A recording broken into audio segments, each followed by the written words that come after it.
જૂનાગઢમાં આમ આદમી પાર્ટીનું અનોખું વિરોધ પ્રદર્શન જોવા મળ્યું। ખેડૂતોને ડીઝલ માટે થતી સમસ્યાઓ અંગે રેલી યોજી હતી। ઊંટગાડી સાથે આપ નેતાઓએ રેલી કાઢીને આવેદન આપ્યું।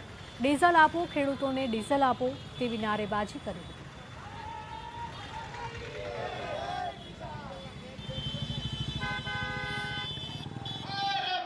હવે ડીઝલ તો મળતું નથી તો વાવેતર કેમ કરવાનું?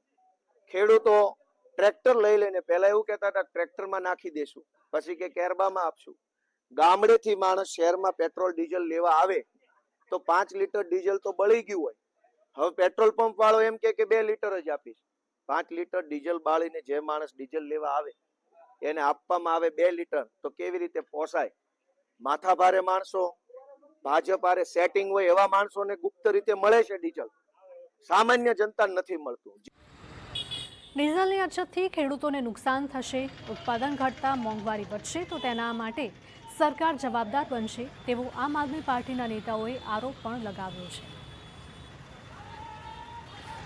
ખેડૂતો બહુ હેરાન છે અને આસપાસના વિસ્તારમાં સવારથી જ ખેડૂતો લાઈનોમાં ઊભા રહી જાય છે, પરંતુ લાગવકશાહીના હિસાબે, સંગ્રહખોરીના હિસાબે અને ખેડૂતોનું અત્યારે કોઈ નથી, આવી પોઝિશન છે।